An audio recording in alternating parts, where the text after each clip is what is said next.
I'd like to welcome everybody today to our third roundtable. This is the third in the 6 roundtables, and it's about Habitat 3, United Nations Habitat 3. So there are 20-year plans done by the UN about cities, and it's about sustainable cities and the right to shelter, and really roughly equivalent to SDG 11. Today we're specialising in urban ecology and the environment. So that is very close to my heart, and of course that's why we have such very special speakers today. We have rules today. The rules are in front of you there. I'm sure you've had a chance to read them, but there's 3 ways that we encourage people to participate. One of them is the Slido, and we'll have polls during the session today. Another way is Q&A that'll go in the chat box, and other ways if that's possible. And then at the end, we're going to have a virtual pub. We don't record the virtual pub, so you can swear and you can do all sorts of things on the screen, on the session, in the virtual pub if you have some concerns. And sometimes some absolute gems come out of the virtual pub. But before I go any further, I'd like to acknowledge the land that we're meeting on today. Everyone is on meeting on a different land because we're on Zoom, and to appreciate the stewardship of our Indigenous peoples for many thousands of years, and especially relevant today because in 200 years we've turned things around so significantly. The next important thing I should do is acknowledge the United Nations Association, our President, Claire Moore, the UDEL President, Katie Holt, and our team. Our team has been working every week since October last year to bring all these roundtables together so that we can write a SEQ declaration, a We the People's declaration. So it's community focused, and that's why we have community speakers, or as many as we possibly can have community speakers. We can ask public servants on the weekend, but we can't ask public servants during the week or ministers, because it sort of goes against the whole purpose of having We the People. We also, because this is such a serious topic today with such a legacy, we are sitting around the table today, standing on the shoulders of heroes. We are relying on all the good work that's happened before. So there's one slide that I acknowledge 30 years, 150 years really, but 30 years of people we've worked with who've really done their darndest to look after South-East Queensland. So I want to make sure, and some of them are still alive, that's important, and I wanted to make sure that we acknowledge them today as well. So without any further ado, Ruby, do you want the anthem before or after? Whatever you'd like, Danelle, I'm very flexible.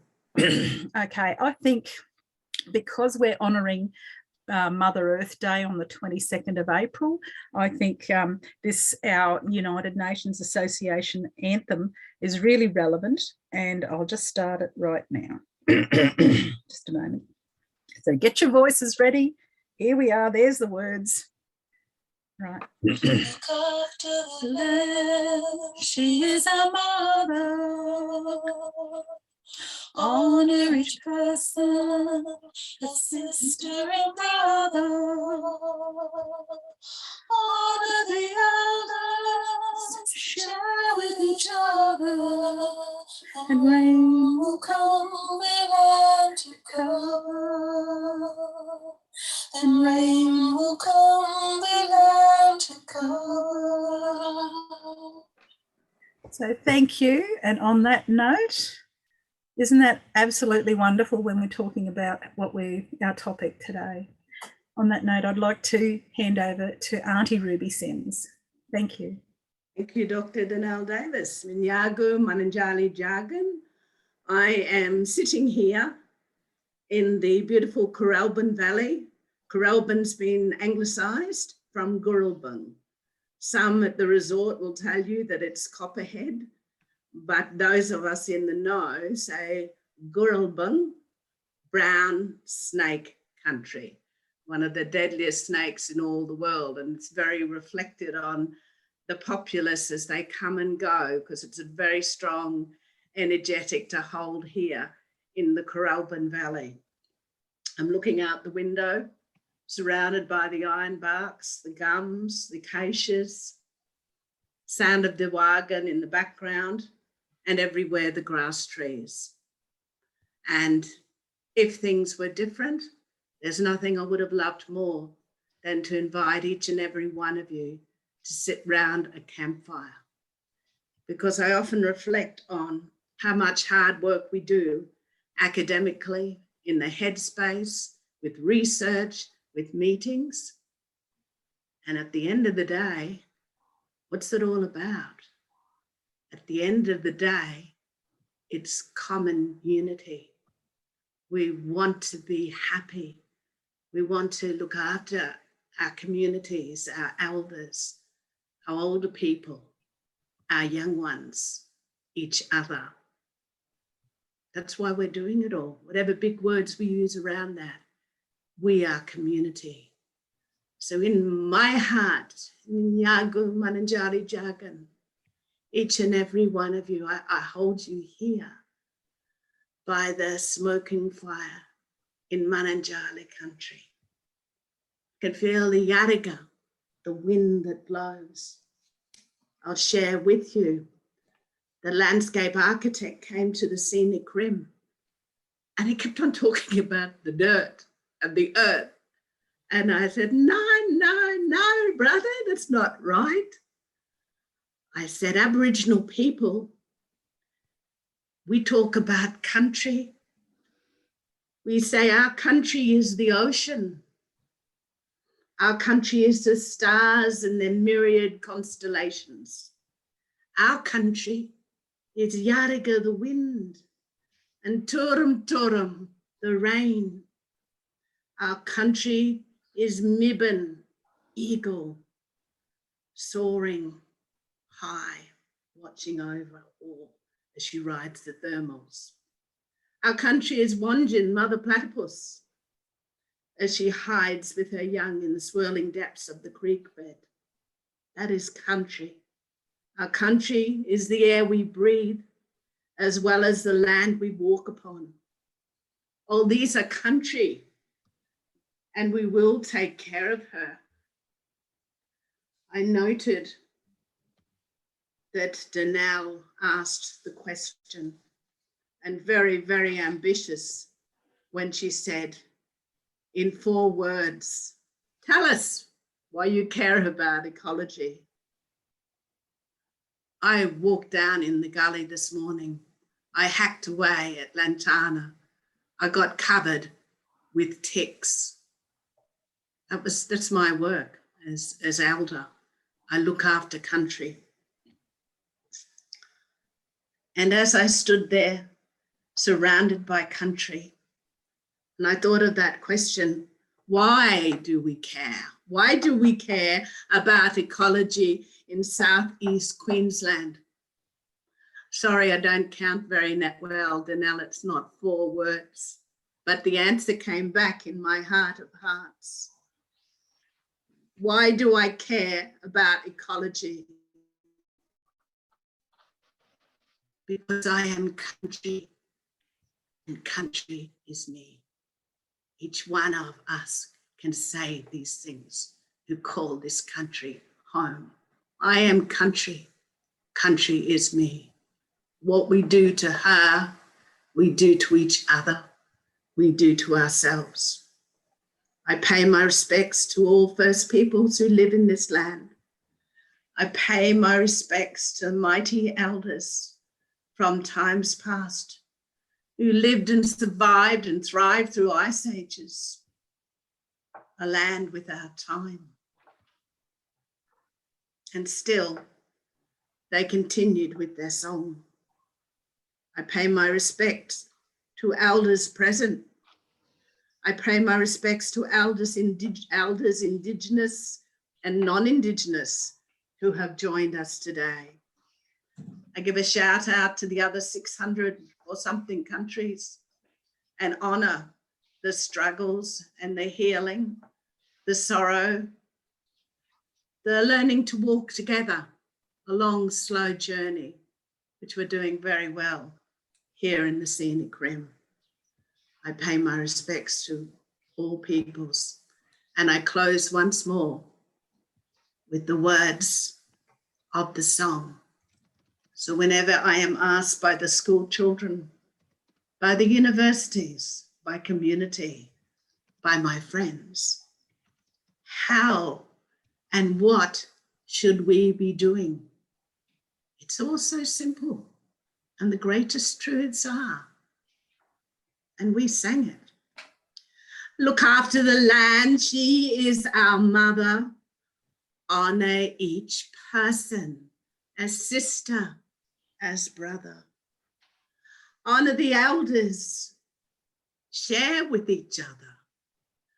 Then rain will come, the land to cover, then mystic rain will come, the land to cover. Blessings from Mananjali, Black Earth Country, and Wonjerabara Country.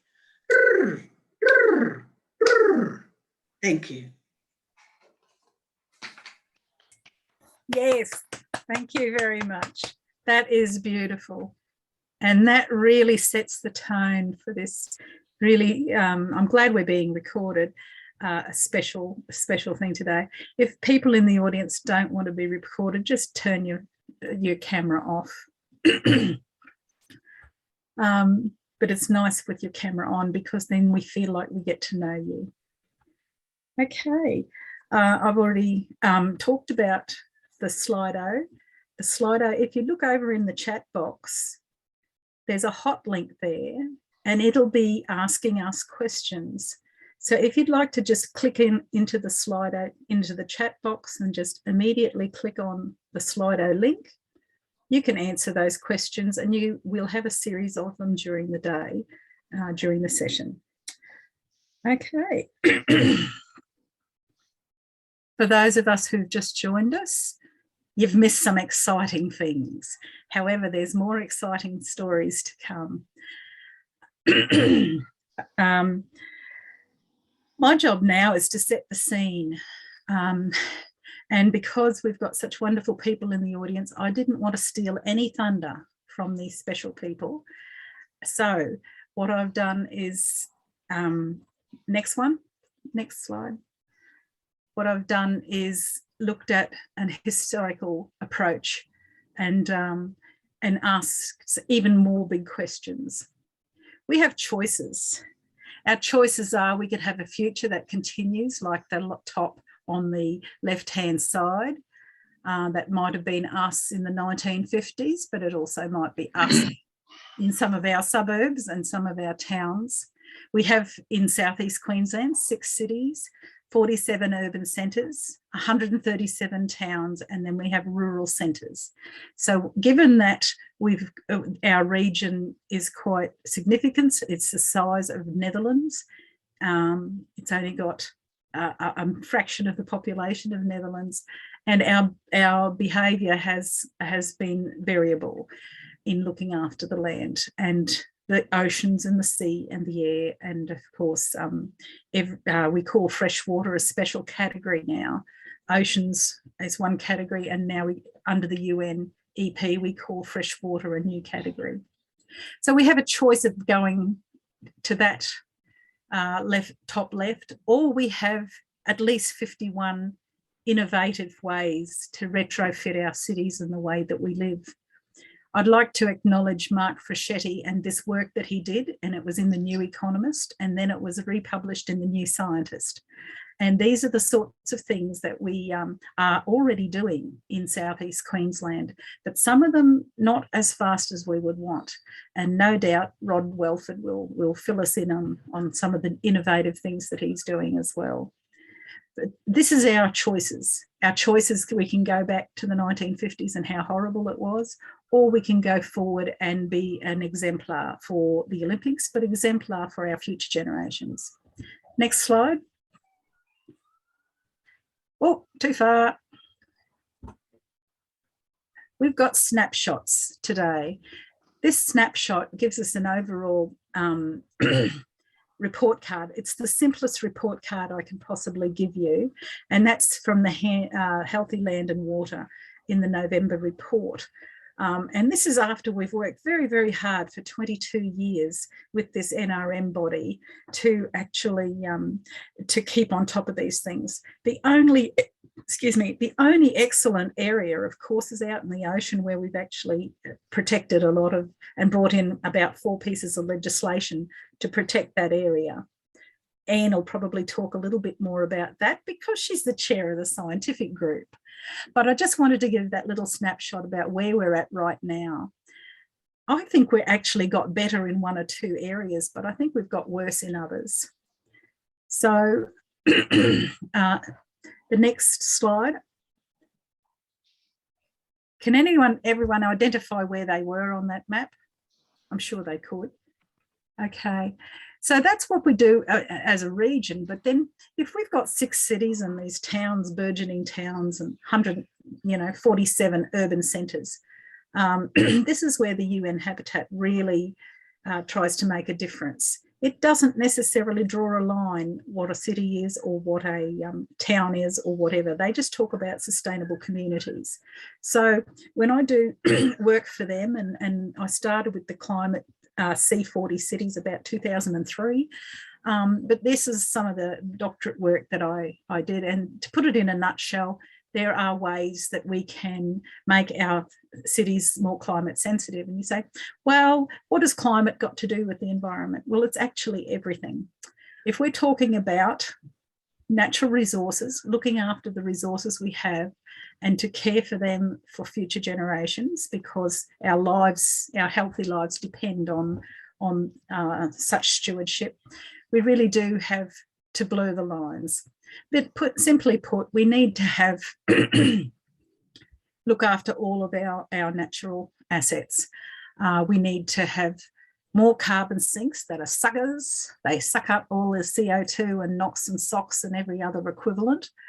And we need to minimise our carbon sources. So that's really our ecological footprint or our carbon footprint. We can do that on a little app these days and make it very, very personal.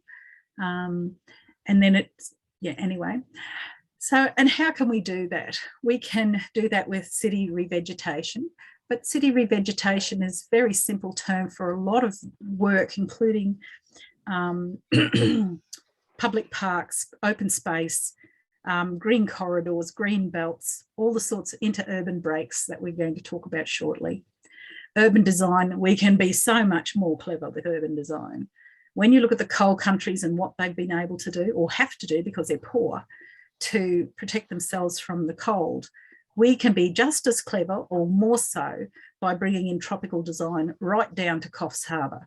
So meaning tropical design principles all the way down. So what I built 13 years ago is in tropical design, not subtropical. It's very important that we reduce our reliance on fossil fuels, but I'm not the best person to talk about that. I'm sure our guest speakers are also very across that, having worked at Stanwell.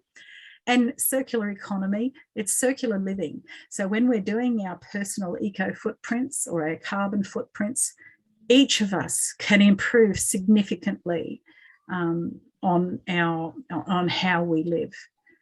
And they say, what's the most ethical way to clothe yourself? Go to the secondhand shop.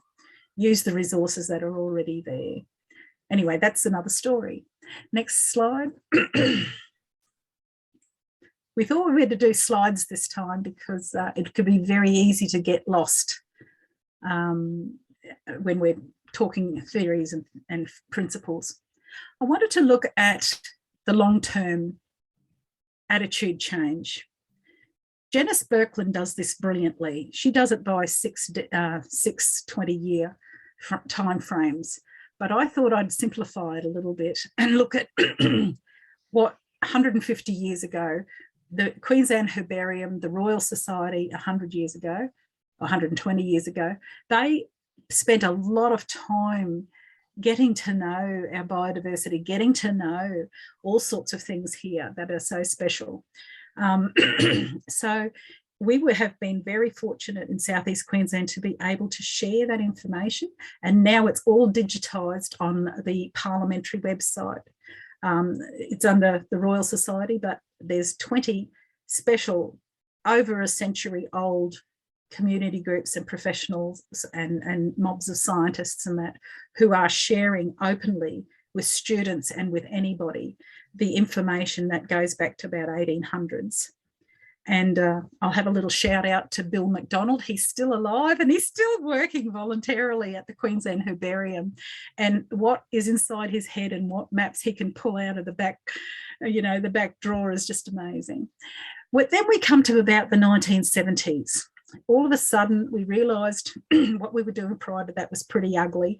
And in the 1970s, we also had a fright about greenhouse gas, and no, we didn't call it that then, fuel supply. We were having a global crisis with fuel, and people changed their ways and changed the way they built things. They changed their behaviour in the 1970s, and that sort of carried on. And then we had this wonderful green movement. We started having professional bodies, professional engineering. We had, in the time that before Rod Welford was a minister, we had pieces of legislation introduced that talked about prohibiting development and very strict rules around certain things. Environmental care, as a Sustainable Planning Act. We talked about, for me, when I worked in government back then, it was marine infrastructure and how we manage the coastal area. Well, it was from international waters all the way to coastal areas and coastal development, which of course in Queensland is a big thing. We've got such a small strip of fertile land and everyone wants to build concrete monuments on them. But also in that period, we had greenhouse accounting. Greenhouse gas was, the National Greenhouse Strategy was really quite a significant piece of work for Australia and New Zealand at that time. We actually led the world in some of the stuff that we were doing. But we also were concerned about developer-led sprawl. And what it meant is, instead of having planning approach, this is why we had the rise of the environmental professions, developers and their money were doing all the talking. So, but then we also had a responsibility in government to say, what is the cumulative impact of the sorts of decisions we were making? And at that time, we had some fairly gutsy and feisty people inside our systems that were looking at the big picture. And it takes quite a bit to change legal systems and legislation and regulation and those sorts around, to say, not just look at the micro, look at the big picture and the impacts it's having. Then we got a big shot in the arm in the year 2000. It must have been the Millennium that was pretty special. So in the UN, we had the Millennium Ecosystem Assessments, and that sort of gave permission to all these areas, whether they were in professional bodies or whether you were in communities, whether you were a feral greenie, whether you were academics, or in this case, the regional open space. And I acknowledge on the next page people who set up the regional open space for South-East Queensland. It was mooted in 1994, but it took quite a few years to really get the fire in its belly. Now, Rod could probably tell you a little bit more about that. So the Regional Landscapes and Open Space Advisory Committee was set up by the minister, but it had wonderful groups, all different disciplines and all sorts of places. And we worked with councillors, we worked with ministers, we worked in IDC. We were invited to give our evidence to the interdepartmental committees so that we could look after open space and have some breathing air and look after some green belts and corridors in South-East Queensland. And then Friends of SEQ was set up, and Joe Baker was our patron, and Friends of SEQ had a bright star for over a decade. I think it was about 14 years altogether, until we had to change our name. With social media, there's lots of reasons, but it was time. And we're very pleased that Chris's group, and Elizabeth Handley's very active in that group as well, has taken that on. We had this SEQ Healthy Waterways set up in about 2000 as well. We had community plans, and councils actually asked communities and then embedded those community plans in town planning. We had ecosystems mapping, and we met for 6 years, always 200 volunteers met for 6 years doing ecosystem services mapping. And there's 19 major maps that we still rely on, but they were never adopted by. Anyway, that's another story. And we had climate vulnerability assessment that was done through several universities, but a lot of people participated, and households participated to be able to look map those vulnerabilities. And the reports that I'm talking about and the systems that I'm talking about are in our synthesis paper called Jenga. Now, we're at today's date, at this month, we have new city deals. We're getting all excited about the Olympics, but we're also worried about what sort of legacy the Olympics might make. We're really concerned about some of the decision making there, and wondering how community and professional bodies and people with ethics, not necessarily money, could possibly influence the right sorts of legacies. And we do have some good people inside the system, but I think they might be a minority. We're also concerned about what cumulative and ongoing impacts we might have from the Olympics.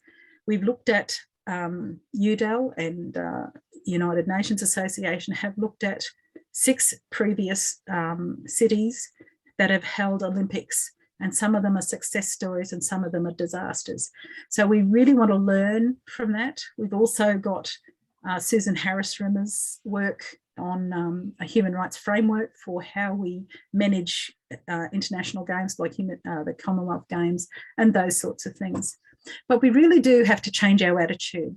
So where Janice Birkeland was hoping that we would have this in enlightenment by 2020, I don't think we're quite there yet, because natural assets aren't necessarily recognised and brought to the balance sheet still. They are still considered an expense for development, not necessarily an investment in the future. So I'm really quite concerned that we're not learning quickly enough. Now, the next slide.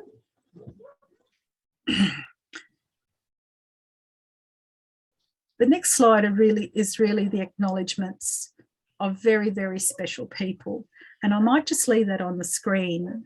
I'm going to take up too much time otherwise. I've walked through some of those already. Because what we see here is our goose. We need to look after and care for our goose that lays the golden eggs. And I think with preschoolers, when you educate preschoolers, we talk about, you collect the fruit without damaging the tree.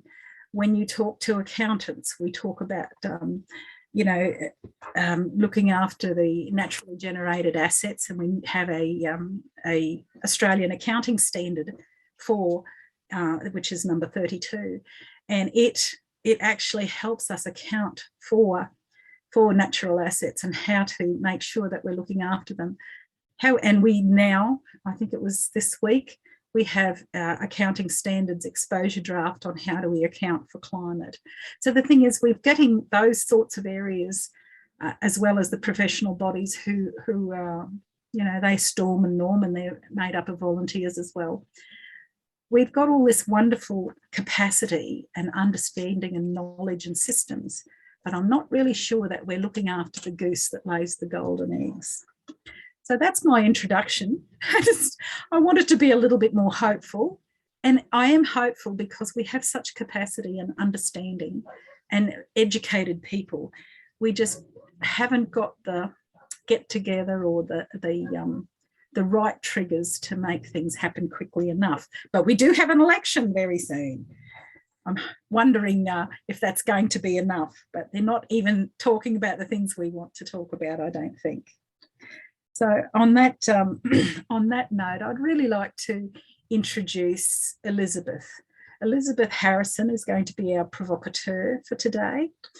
And her role is to ask difficult questions, but they're not. They're difficult because they're hard to answer, but that's why we ask them. And they're open-ended because there's not any one right answer. And there is quite nuanced understanding about it, because everyone who comes from a different discipline is going to answer it differently. But I suspect that we're going to have a lot of common ground in the next 45 minutes or an hour. We're going to have a lot of common ground and not much disparity, considering that we have such different views.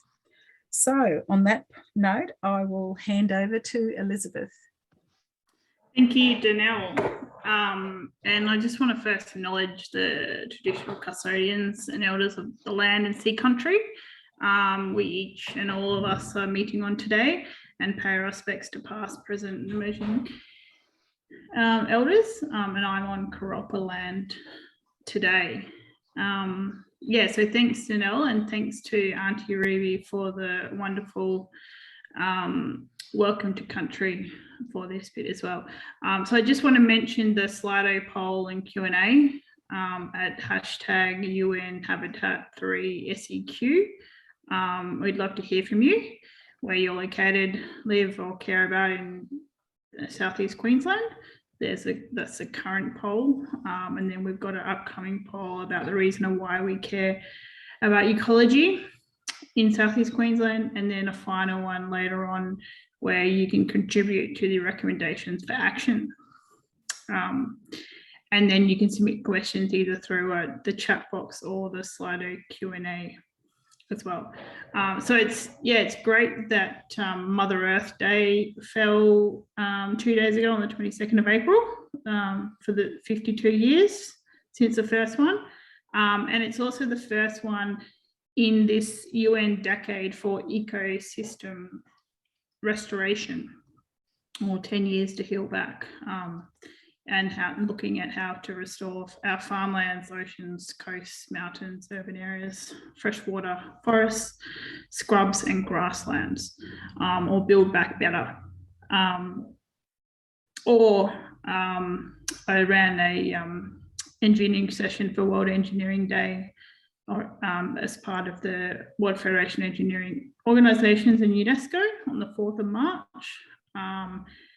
And from the conversations of a few engineers worldwide and across Australia, as well as in South-East Queensland, we were talking about a new slogan of build forward wiser, and bringing, harnessing those strengths of the past, but actually, building on the lessons, and incorporating, the lessons from the locals, experts, as well as the traditional owners and custodians, unlocking that ancient wisdom of what, some of that stuff, things that Auntie Ruby and other artists can bring as well. So that's just another look at that.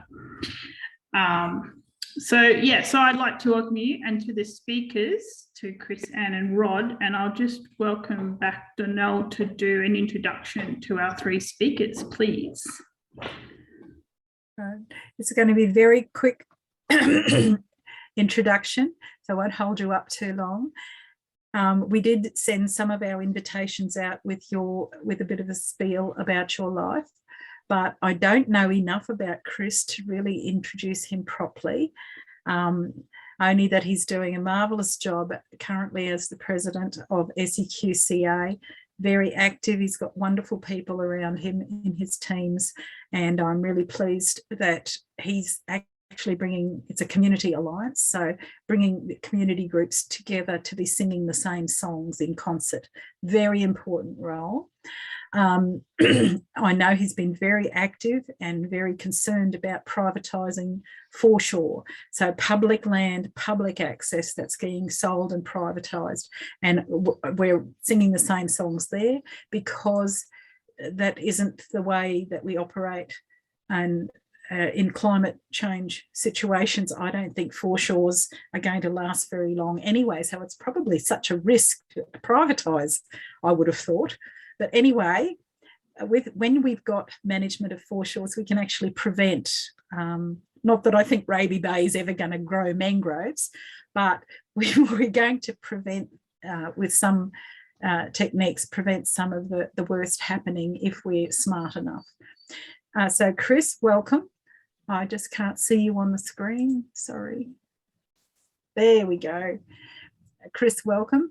And then I'd like to introduce Anne Royko, who comes from Mareeba. Yay! It's dangerous, these women from Mareeba. And but we didn't even realise that I went to school with her brother until just recently, like last year. And Anne has just been made Professor of Griffith University Environmental Health. But don't put her in a little box quite like that just yet. She's a mad scientist, mad in all the best ways, and she's very active on quite a few boards. She's still chair of the scientific group for land, healthy land and water. But more than that, she's what she does in her classes with her students down at Gold Coast is really quite marvellous. And I can understand why she's managing or supervising, advising these days, advising PhD students and doctorate students.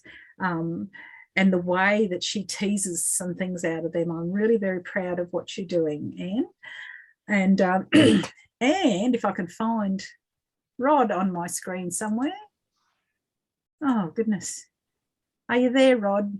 I'm here. Oh, Can you see me? Yes. Rod, I'm very proud of you too. Don't go blushing on me. But Rod was, we studied environmental law, I think, together, and environmental management many, many years ago. However, he was doing different classes from me, probably getting the same sorts of messages. And next thing I know, he's my minister. But he's also been the minister for most of the portfolios. So he's been Minister for Justice and Attorney General. He helped us doing sustainability toolkits for councillors and sustainability toolkits for company directors with Ian Lowe and Mary Marr years ago. And he also was the Minister for Education, and he looked at values and used the Earth Charter and the Earth Dialogues with Mikhail Gorbachev when he came to Brisbane in 2005, 2006. And he introduced a whole heap of other things into mainstream so that children would have a different way of looking at things than possibly their parents and grandparents. He was also our Minister for EPA and Natural Resources and Mines at the same time. And I'm thinking, my God, who'd want a poison chalice like that? But anyway, you seem to have managed that. And it was very, very difficult to straddle those competing demands. You'd have to have very, very strong principles and articulate to be able to manage those stakeholders. So what a difficult job that was. But then you've been Minister for Arts and a whole range of other things. So there's your contribution in the time you were Minister for EPA, Environment, and Minister for Natural Resources and Mines was so significant. And those 20-year plans that you put in back then have fizzled. And I can't see much replacing them yet. But I would really like us to advocate to improve or continue the good work that you planted 20 years ago or 22 years ago. So there's a big ask, isn't it? Thank you, Danelle. Okay. Well, the thing is, when you look at the 150 years and you look at the heroes in amongst that, there are some very special, I mean, no one ever does it alone, but there's some very special people that we can get role model or be a role model for us. So and I mean, I'm not that young, but anyway, it does help us, and it does give hope to young people to be able to do those things because they've been done in the past and they can be repeated. So on that note, I think that's probably enough of a introduction. Don't you? I think so. Okay, thank you. Thanks, Danelle, for that. Thanks for introducing Chris Walker, Anne Royko and Rod Welford. So to kick off the first question, I'll just show, this is a map of the regional biodiversity mapping for South-East Queensland. And you'll have more information in the discussion synthesis paper that Danelle Davis and Pan Kasani have put together. And there's also a matrix of the planetary regional planetary boundary conditions from a NARIC report in last year as well, featuring various things around buildings, neighbourhoods, cities and catchments, and various issues there from climate change, biodiversity, and other matters, including ocean acidification, changes in frequencies, levels of rainfall, which we've all kind of experienced with South-East Queensland, and other matrices as well.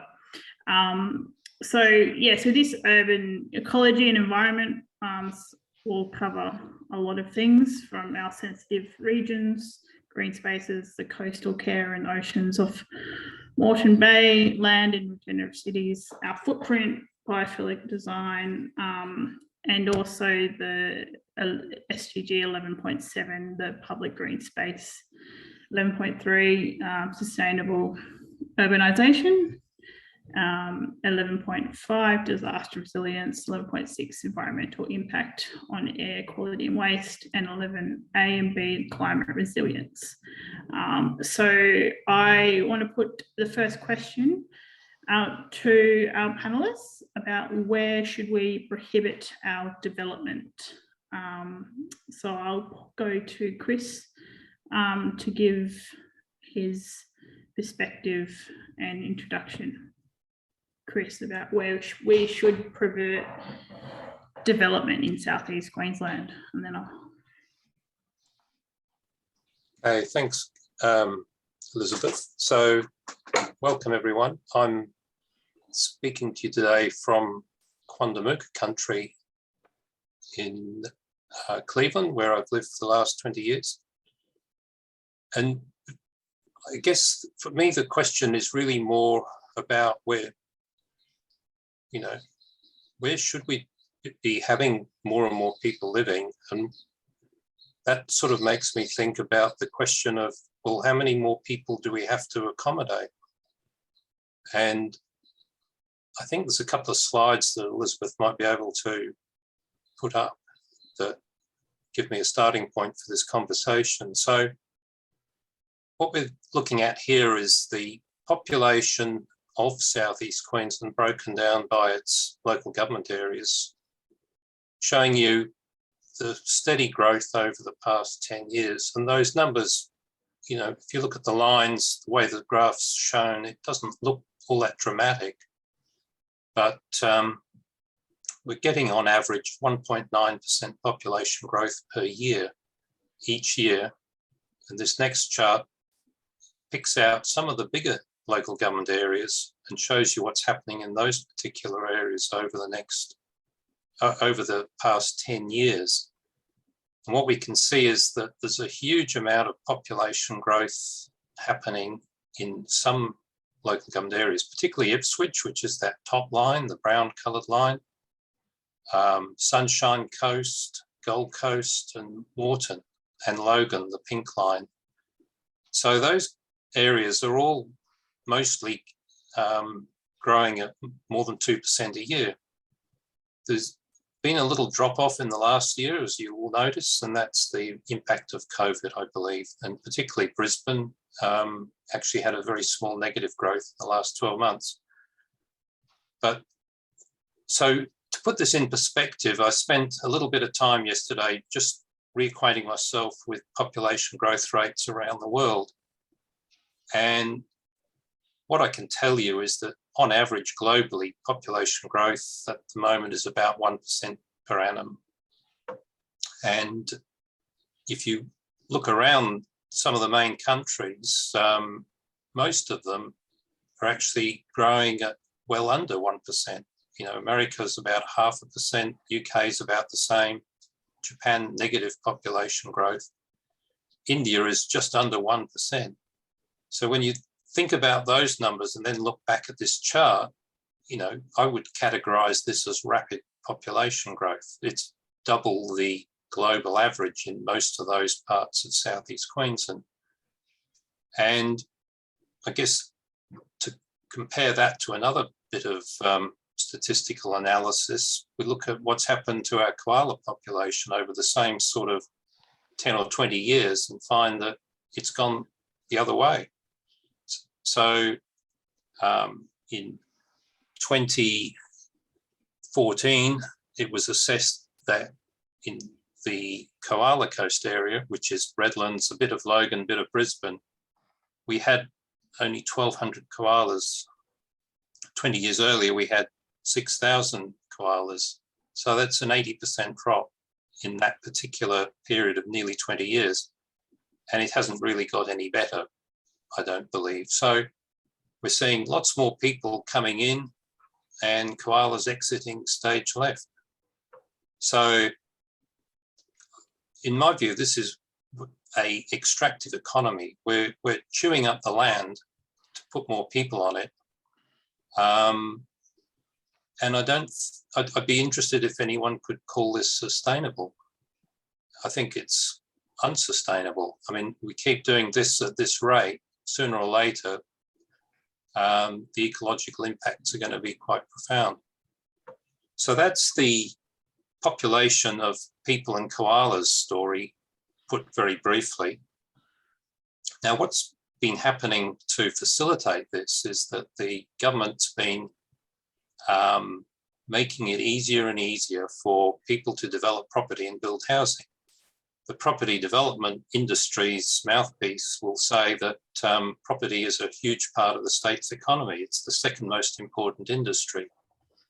And they will also proclaim their success at advocating for rules that make it easier and better for people to do property development. So that's what they are saying. And what we can see is that the community's getting less and less opportunity to have a say in where we live and where we don't live.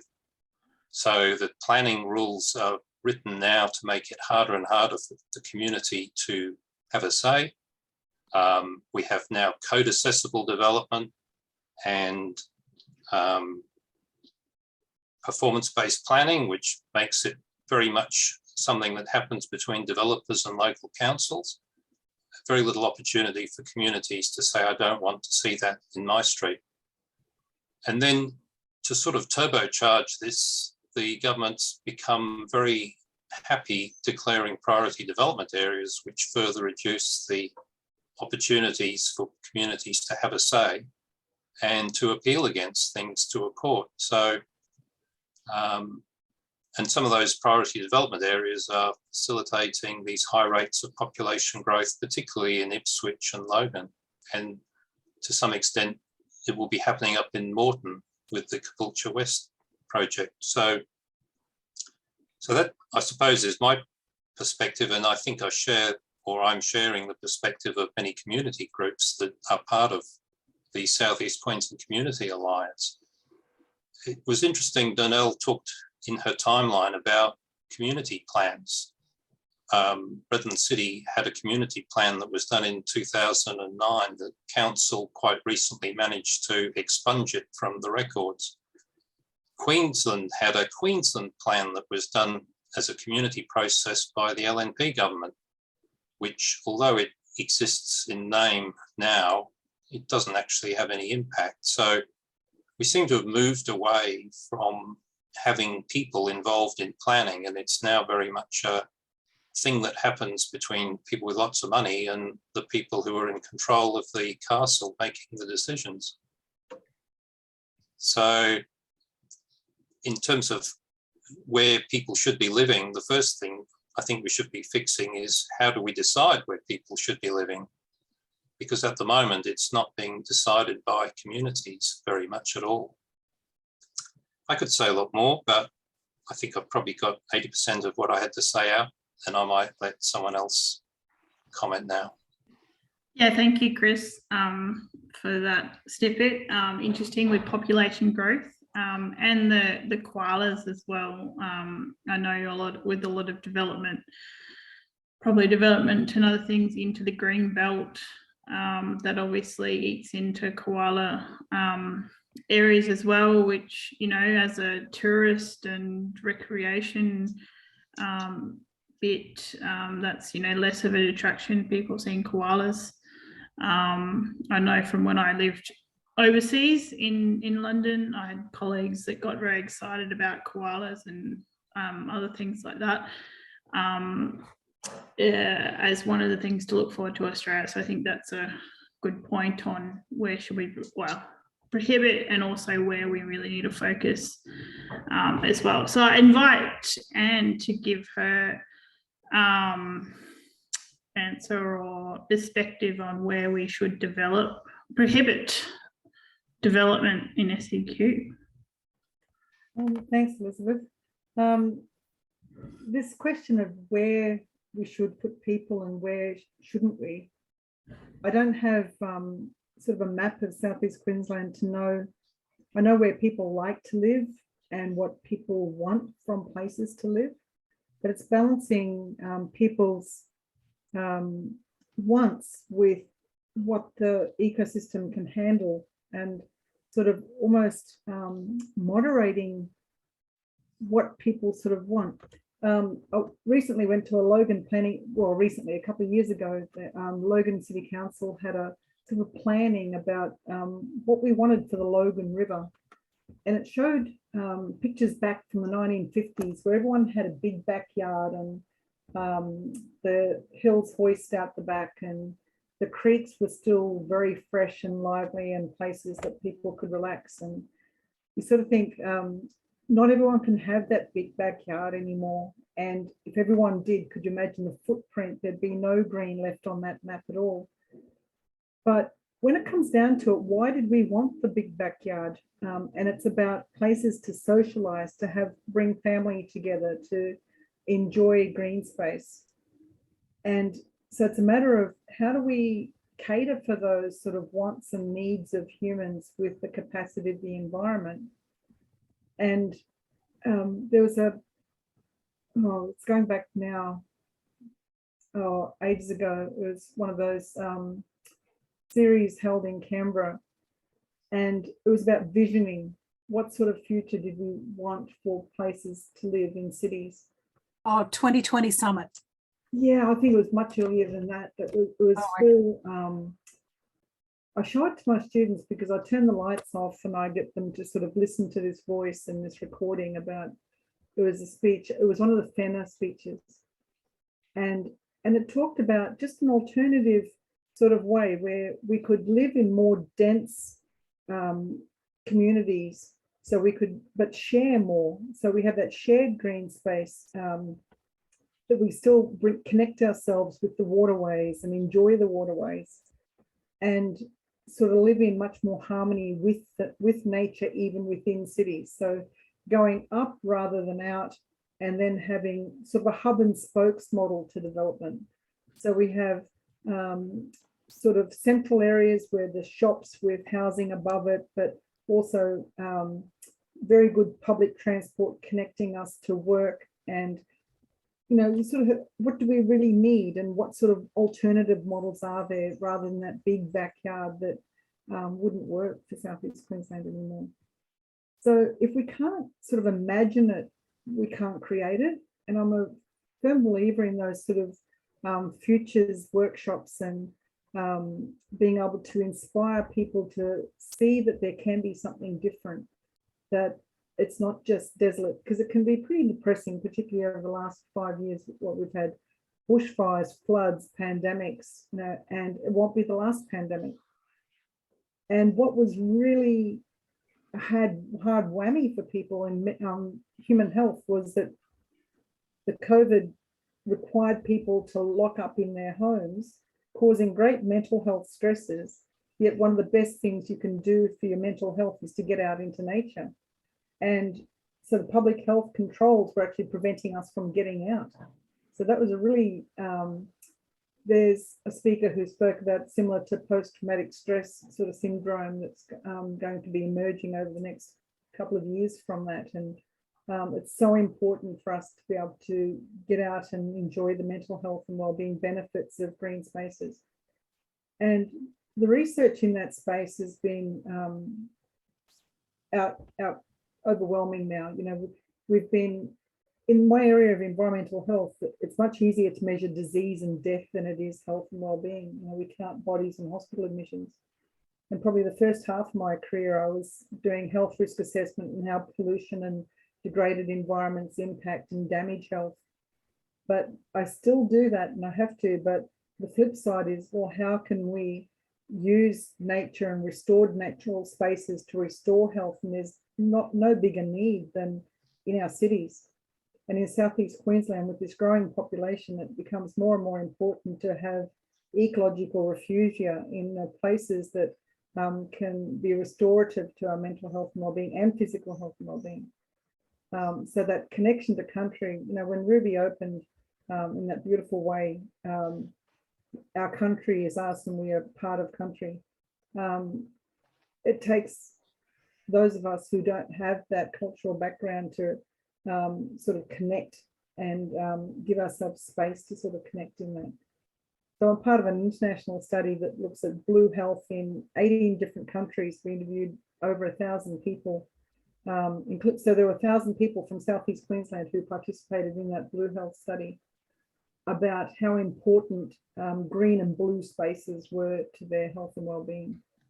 And the results are clear cut. I can circulate papers that have come out of that through Danelle. But so I don't have a clear answer, Elizabeth, but in terms of, I belong to the Cities Research Institute at Griffith University, and we've got, can I share my screen, Elizabeth? I can just show. Yeah, sure. Are you able to do that? Yeah.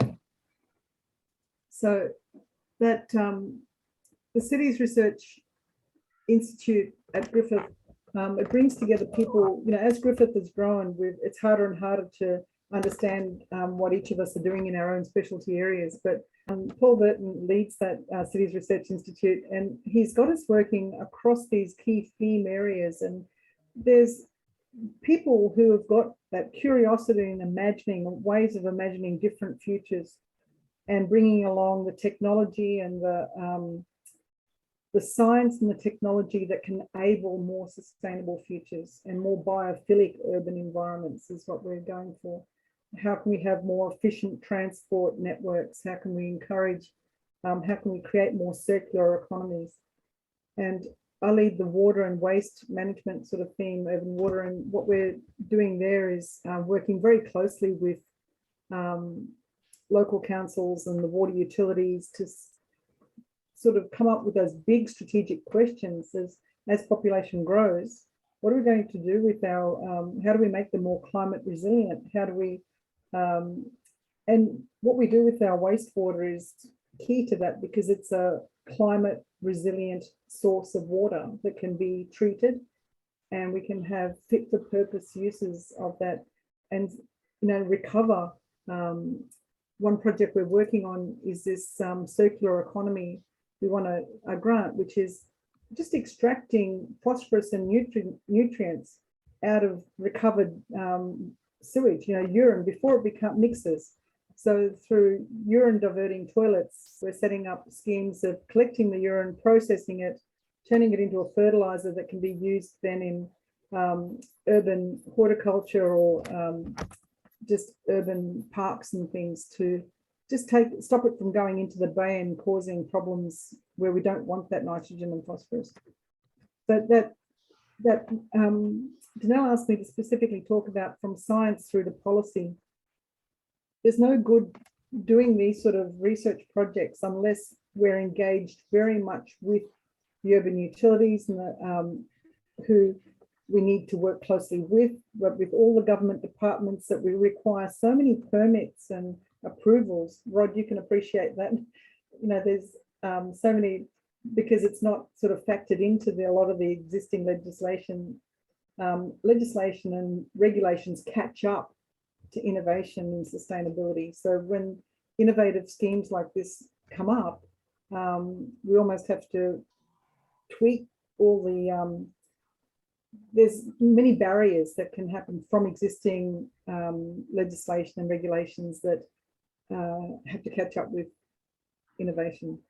But I'm inspired by, you know, there's people who are really trying to turn things around and slow down the decline. And I don't want to talk too much. I've got other things I could show you, but the only thing I would like to say about where I don't want people living is I live in Logan, in Rochdale South, and around me all the best agricultural land is going under urban development. And that really saddens me. And I sort of pick on the planners, but you know, they're not the scapegoats. It's you know, people elect politicians and politicians go into councils and they allow these sort of developments. And it's just sad to see our best agricultural land around South-East Queensland going under concrete. I might leave it there. Thanks, Elizabeth. Yeah, thank you very much, Anne, for that. And yeah, that was really good points around what our, like, you know, wants are against what our ecosystem can handle. And your question around, you know, we wanting a big backyard, you know, from the 50s, you know, through, and actually, like, is that actually sustainable? And I know what Chris said too, that, you know, that really, you know, isn't necessarily sustainable. So I think there's a definite question of like coming up with some other socializing plans and public transport. And I'm really glad as a, you know, ocean engineer that you brought up the sewage, and with the population and urban sprawl, just, you know, how that affects our, you know, utility networks and other impacts as well. Yeah, and I suppose that, you know, prohibiting other development on agriculture land, I think, is a really good one with our food networks and things like that. So definitely something to be smarter on as well. So I might just ask you to stop sharing and I will go to Rod to give his perspective on where should we prohibit development. I know that he is very familiar with the word prohibit. Thank you, Elizabeth. Well, let me zoom out a little and start from the big picture. For me, we have to ask, before we dive into the detail, we've got to ask a bigger picture question, and that is, begin with an end in mind. What is the end outcome that we want? What sort of community, urban ecology, sustainable urban areas do we want to inhabit? And this requires that we start with some fundamental principles around the building blocks of urban development. These, after all, constitute our quality of life. So what are those building blocks? Let me just go to the full screen here so it might be a bit easier to see.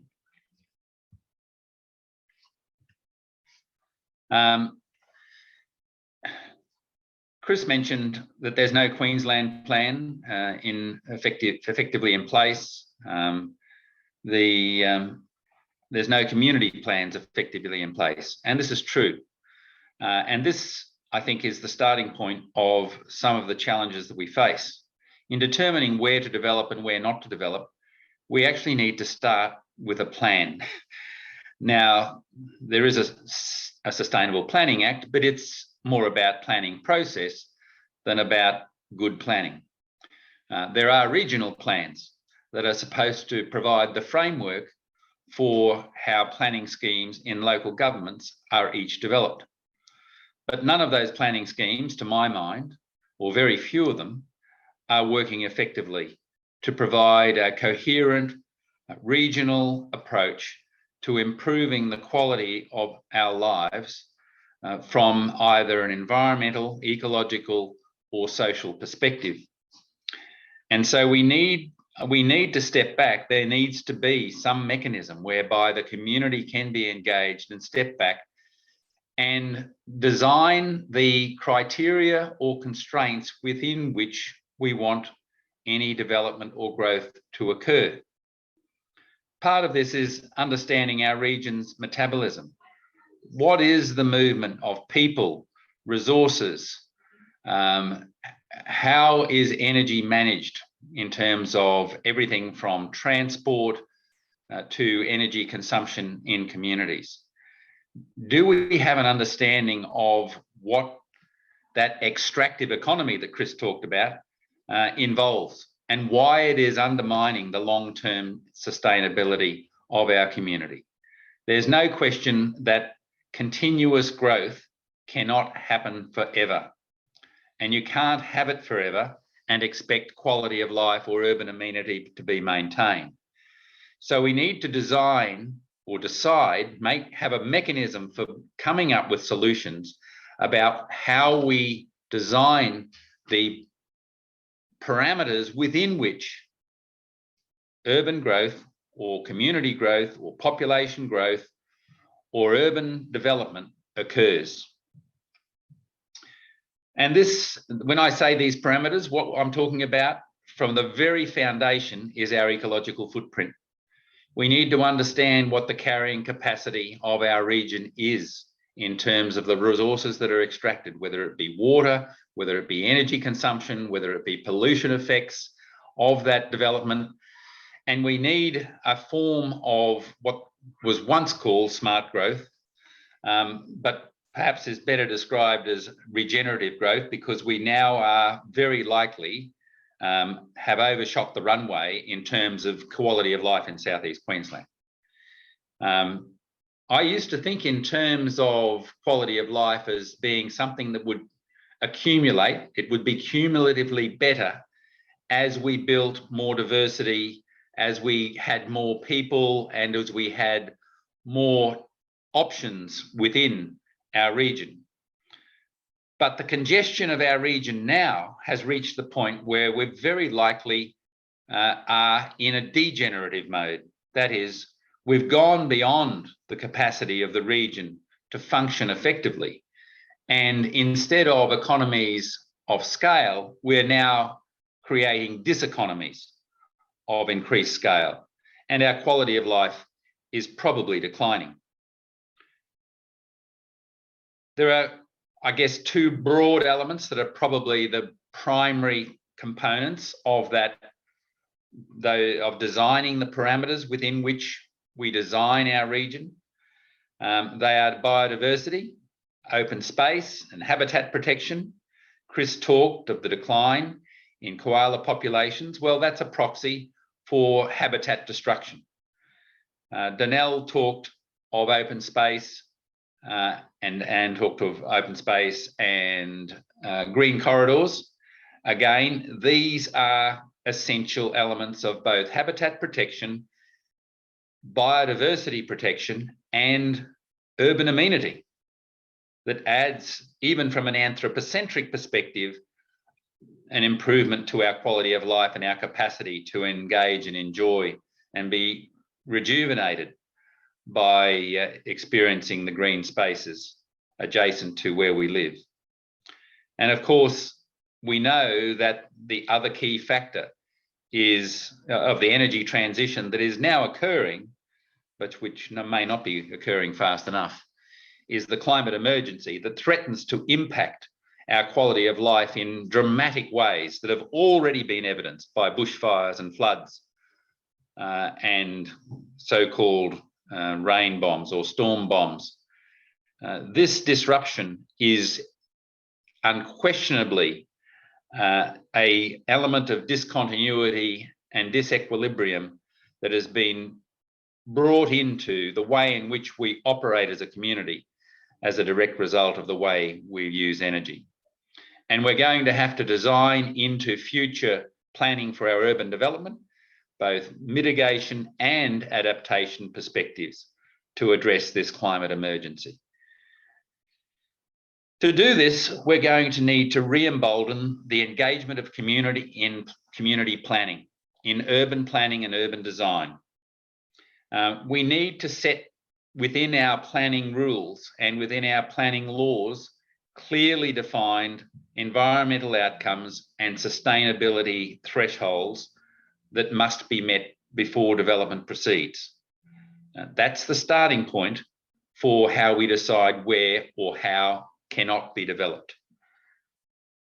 If we take the natural resource base or natural capital that we have and decide what can be consumed and used, whether it be land, vegetation, habitat, energy, what can be used on a sustainable basis so that we live off the income of our resources and not running down our natural capital, then that's the starting point. And all development has to occur within that envelope. And then that can be left to the market to work out, providing they meet the required planning expectations. But the starting point is that these expectations must be set by the community. The community, the development of our region should not be driven by economics or development priorities. It should be driven by good planning and sustainability outcomes. And then development should occur within the constraints of those desired social and environmental outcomes. This will require that we embed the efficient use of resources in everything we do. And the circular economy concept is, I guess, the most current mechanism or thinking for how this is done. And if we're going to have a performance-based planning process that requires any development to meet certain sustainability standards, then we have to have mechanisms to rigidly enforce that, notwithstanding the pressures that are on politicians at local or state or any other level for that matter, from the electoral or democratic process that allows money to talk far too loudly. And lastly, once those standards are in place, they need to be enforced. We can't have planning schemes that are routinely honoured in the breach, as they currently are. Local governments, from Cairns to Coolangatta, are routinely allowing development outside the expectations of the planning schemes that they themselves have adopted with community input. And the community has no say in how those aberrations in development or transgressions of planning schemes is occurring. This is an almost random corruption of the entire planning framework within which our state develops, and Queensland is under the greatest pressure. So those are the things that I think need to be in place as the building blocks for re-establishing our approach to what is developed and what isn't developed, by beginning with that end in mind, that we want to maintain the highest quality of life we can and develop in ways that improve our urban amenity from both an environmental and social perspective. Yeah, thanks, Rod, for that. And I think what you mentioned about performance standards is very good, and it being enforced is definitely something that's needed. And like, I suppose I draw the attention to, actually having proactive performance standards, not just the reactive as well. And that's not necessarily something that we do a lot of, the proactive. So we definitely need to get better at that proactive performance standard. And I really, it's a good point summary there, Rod, with the coherent regional plan, and touching on what Chris and And we're saying with the koalas and the wants and where our utilities are and energy. And as we obviously with the climate and changing energy sources, that's going to change in our development as well. As you know, you get more rooftop solar and other bits as well, that changes your whole energy mix up and infrastructure, as well as, you know, roads and our like public transport, how we actually want to move around our cities, because as we develop roads and things, they create a lot of heat sinks and other things like that, which actually make big problems with our environment as well. So with that in mind, I will move to the next question, and I'll just go around giving you 2 minutes each. And then we'll see if there's any questions in the audience. And I just want to draw your attention to Slido. If everyone wants to put in some forewords on why we want or need better outcomes for South-East Queensland common futures. In that's open there, and I see one. There's a few actually in there as well. So the second question is, how can we, the peoples, change the pace and trajectory to enhance the capacity of our natural systems in South-East Queensland in the next 15 years? And that's going beyond the 2032 Olympics. So who would like to have their 2 minutes first? Chris? You need to unmute, Chris. Oh.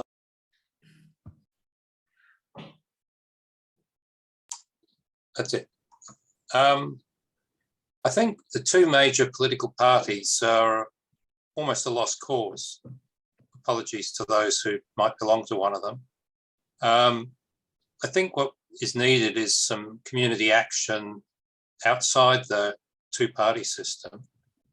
And what I've observed over the past 8 years is how quickly people will react to an imminent loss of something, like a heritage listed building is about to be knocked down. People react, some trees are about to be knocked down, people react. So there is this potential engagement of the community, but unfortunately it tends to only happen in that reactive mode most of the time.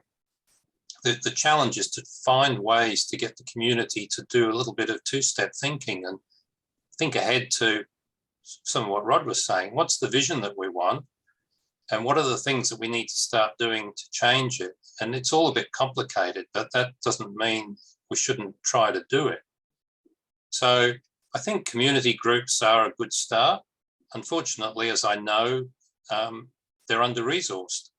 And it's very hard to compete against a property developers lobby group that's got an office full of clever, well-paid people when you a bunch of people in the community doing stuff from your home. So those are the sorts of challenges, but I think it's a bit about being opportunistic to take advantage of those sudden threats that do get people motivated. And then finding ways to build on that and show people the sort of the what next bit, you know, well, if we're going to lose this tree here and that house there, how do we do something to try and stop it happening a third time? So, you know, it's not a magic bullet, but I think getting more people engaged and probably doing it outside the two main political parties is a starting point. And did you want to? Can I divert to someone else while I'm still collecting thoughts? Yes, Rod. You're on mute too. Yes, happy to run with it. Just hang on a sec.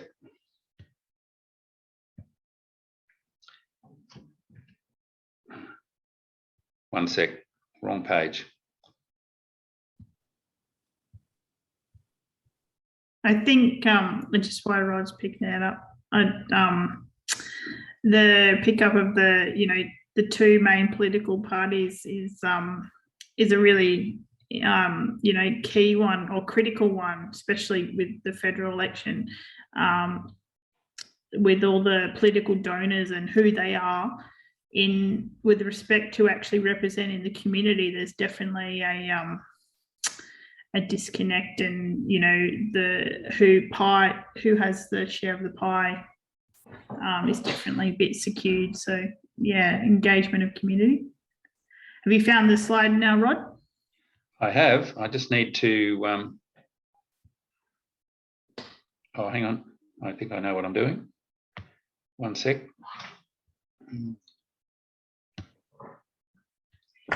See two questions from Elizabeth Hadley in the Slido Q&A. So if anyone else has got some questions, we can put them to the panel.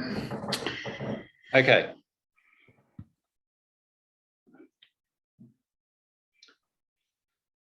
So I don't disagree entirely with what Chris said. I mean, there are constraints that are occurring in relation to the political parties, but I don't think the political parties should be ignored. We need to hold them accountable. So I've got some actions that every individual can take that enable us to engage and express exert influence in the process. People should not feel powerless. Even the political parties, even the governments of the day are subject to political pressure. And you can see that from occasions where occasionally communities win, but you can also see it from many occasions where other influential players exert pressure on governments. Governments and political parties are not without being able to be pressured into things. But the starting point for all of us is, first of all, to be paying attention and be conscious of what we want our community to be, to get informed about the things that we're talking about today, to get involved in community organisations like Chris mentioned, and pressure groups, get involved in political parties if that helps you to have your say and exert influence through those political parties. You know, for a long time when I was at university, I considered myself to be far too radical to join the Labor Party, but eventually I decided it was better to be inside the tent wrestling with these challenges than sitting outside the tent simply throwing rocks. Having said that, I think there's a role for both, because while I was Minister for Environment, I also generously funded all the environment groups because I believed there needed to be a role for community in actively coming up with the ideas that pressure governments into doing better. And so getting involved, I think, is very important for everyone, and teaming up with it in those community organisations to build critical mass of community influence is, I think, a key element of being involved. So be prepared to join organisations, join political parties and have your say.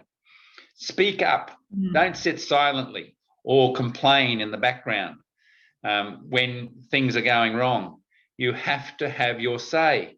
Only by speaking up and calling for what type of community you want, what vision you want for the community you want to live in, can any of us expect to make a difference. And you have to do that not just within the organisations you join, but in the community generally.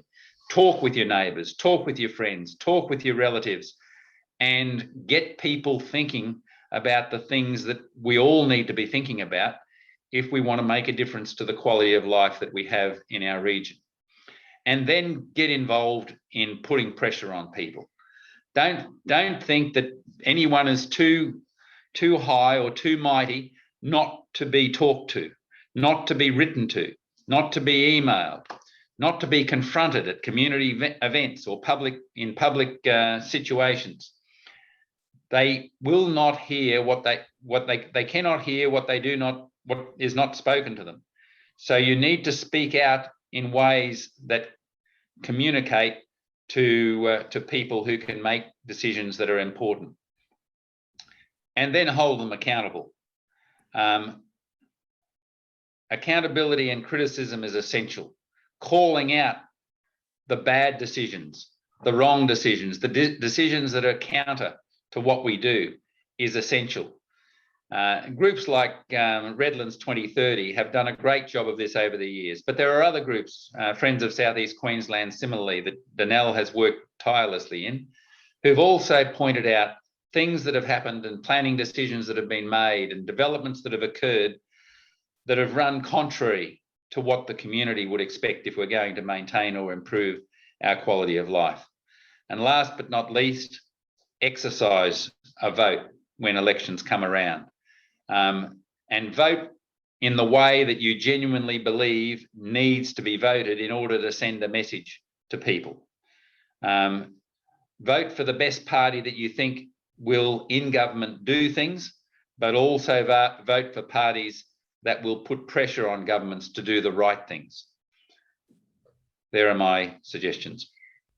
Yeah, thanks, Rod. Action as well as, ethically,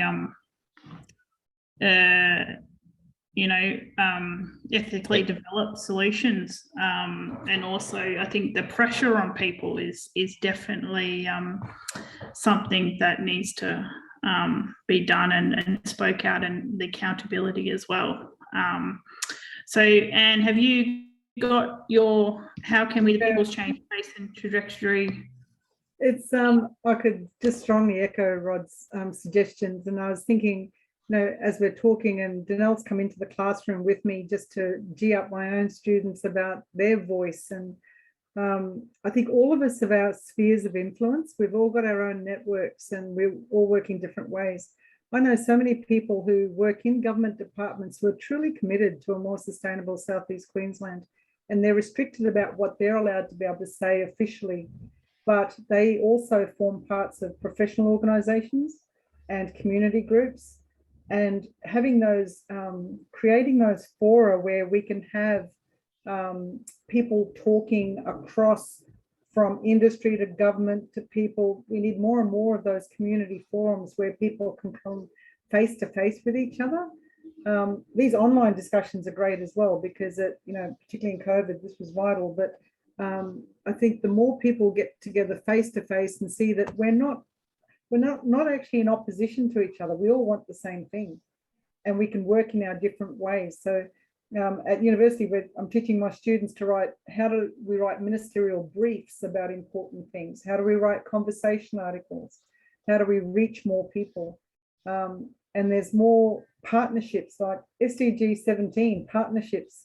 You'll see the different professional organisations forming alliances to make a stronger voice to our parliamentarians before the elections, and putting out position statements. And coming from the health sector, there's a very strong, people trust their doctors, they trust health professionals implicitly. When doctors for the environment speak out to protect the environment, people go, oh, they even think it's important.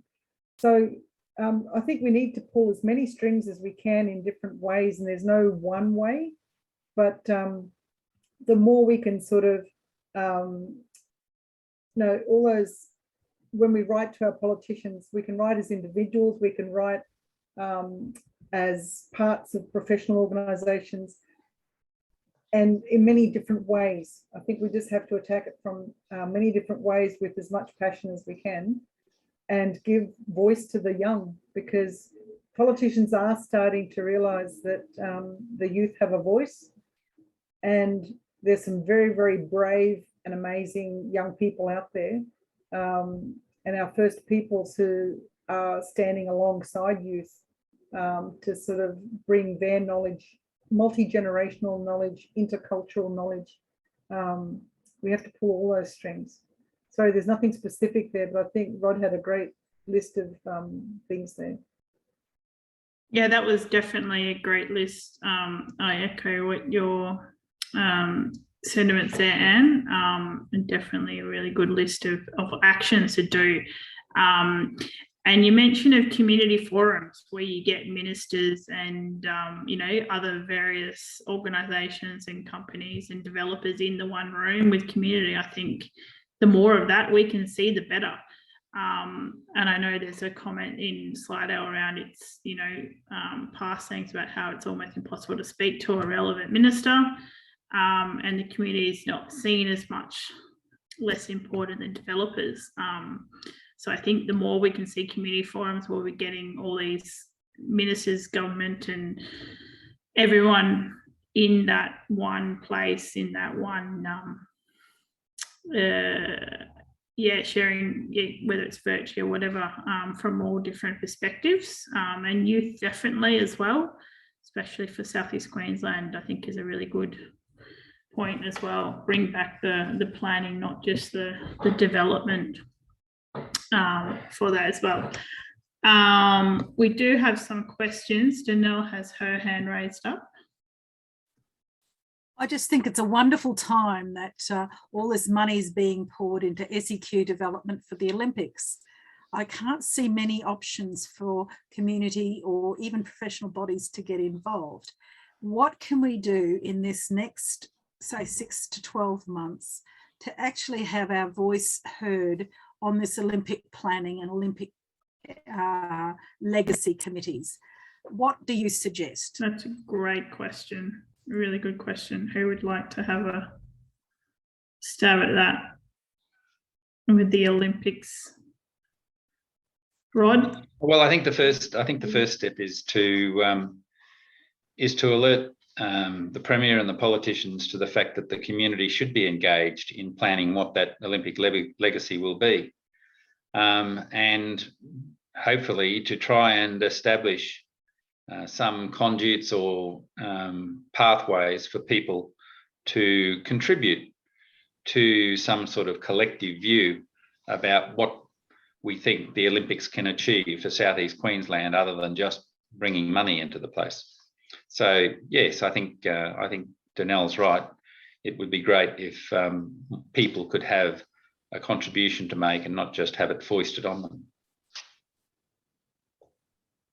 Follow-up question would be, should we use the petitions, parliamentary petitions process to do that?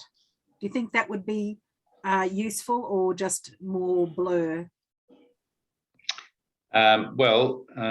Petitions come and go when presented to Parliament on the day when they're presented in Parliament, and have no impact in Parliament per se, but they are referred across to the relevant minister.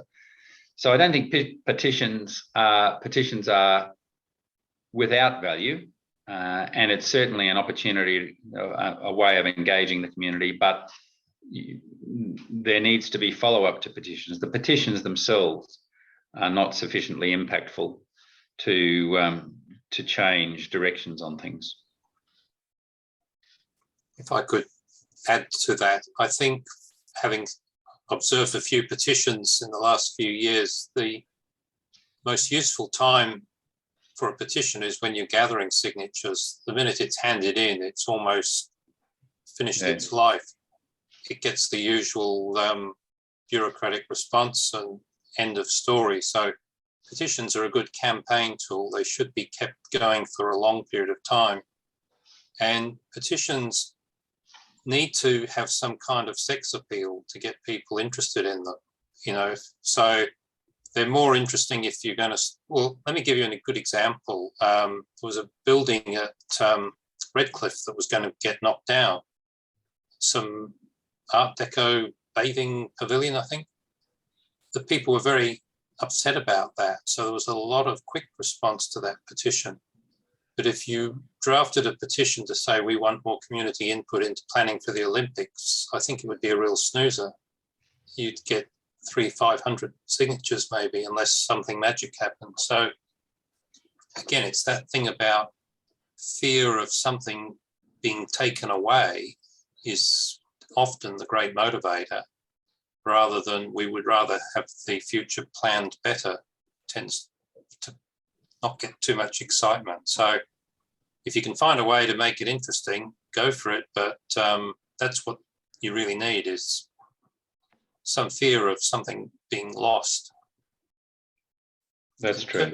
In terms of the Olympics, I mean, you've got the general process for planning it and the big picture plan, and then you've got the specific projects that are going to form part of it. So as a little local case study, Redlands, for some reason, has been gifted the idea of the white water rafting stroke canoe slalom facility, which the local council has been plotting for years to build on a large area of fairly open land at the moment. Oh, Ramsar wetland, yeah. Well, it's not. It's not Ramsar, but it's an area of land that's been undeveloped for many years, and the community is quite, well, we think the community is quite unimpressed with the council's efforts. So there is scope for some community action on that small scale when the council exhibits its master plan, draft master plan, in about 3 days' time. And no doubt Redlands 2030 will be agitating for community action on that. So that's at the specific site scale, but how to get people engaged in the overall thing, it's a bit hard. It's a bit like a, it's almost like Anzac Day. You can't criticize it. The notion of the Olympics, there's not a lot of people who are going to say, let's not have the Olympics. So you've got to focus on how can we deliver an Olympics that is better, as I think has been said. So it's a fairly subtle little process that you've got to work through. Yeah, it's something there. I saw the Olympics 2032, so the bid, the question and answer booklet that helped us win the bid. And it's a big PDF with lots of promises and targets and goals. And from that, then I hear about lots of plans being made by councils, and consultants are having a great time getting heaps and heaps of projects that are all to do with doing things for the Olympics and planning, but they're not public documents. So we're not seeing all that's happening between councils and the other agencies and consultants, and it's not peer reviewed, it's not public. How can we respond as a community to things that we don't know about? So it'd be great if we could hold more sort of hold events, like at the Ozwater conference. I deal a lot with the water industry, but there's a whole 3-hour workshop just around discussing the 2032 Olympics and what that means for our waterways in South-East Queensland. And I'm going to that because I want to ask lots of questions and hear more about what's being planned. But if we could hold more public forums, and perhaps that's something we can do, to hold the sort of all the local agencies and council of mayors to task and say, what are your plans? Make them public, give us an input, hold a forum and invite them, see if they'll come. Yeah, I think that's a really great point, Anne. Around those public forums and actually having the transparency of plans, and especially with the Olympics, like it's sport. And obviously there's some development, but we need to make sure it's sustainable, and you're not going to end up with a particular infrastructure, or even just an adaptation of an infrastructure which is only actually required for that event or something else there. I know there was a change in the Olympics to reduce the amount of new infrastructure. But even if you're going to adapt something else, do you have a plan to use that for the next, 10, 20, 30 years time? And is it, suitably green and not going to pull other resources and like the natural systems from that? So I think that's really good. So I know Elizabeth has a question, and she's got a couple in the Slido, one around... do you want to unmute yourself and ask that question, Elizabeth? Great name, by the way. Oh, you just put yourself on mute again. Unmute, there we go. I just wanted to make the point that there are a number of so-called community forums that are now being run by pro-development organisations, and they charge outrageous prices for, attending a breakfast or whatever it is. And politicians tend to attend those sort of events. But if you as a community group hold an event and invite politicians along to it, they do not turn up. And we have tried I personally tried for over 5 years to get an appointment with Jackie Trad, and could not manage it. And when you have a political class that has moved so far away from the community, that is of real concern. And the thing that really worries me about the Olympics is that they are trying to push through totally inappropriate development. For example, they're now talking about at Woolloongabba. I mean, how many times does that sports stadium at Woolloongabba have to be redeveloped within, you know, a particular time period? And it's ridiculous. We're talking about getting rid of one of our few heritage buildings to put in a running track that we will not require after the event. I mean, and particularly when Queensland has gone through such a dreadful time with flooding and we have so many other needs, I do not believe that the Olympics are popular at all. I know that they're very popular with government and they're very popular with the development industry, but for most people that I speak to, they don't want them. They think we've got a better use for that money. And I see it as just being used as an absolute scam for putting through all sorts of inappropriate development. And all of it seems to be being done under PDAs or other ways of getting through things that the community has absolutely no input. Well, we should be really learning from London, and who is a bit of a success, versus Athens, which is an absolute disaster and everything's in a mess and no one attended the Olympics anyway. Yeah. I mean, when you look at even Barcelona, it's a bit of hit and miss. Parts of Barcelona's just opened up and turned wonderful after the Olympics, but it was designed to be vital. It's designed to renew a big part of a place that was previously unsafe.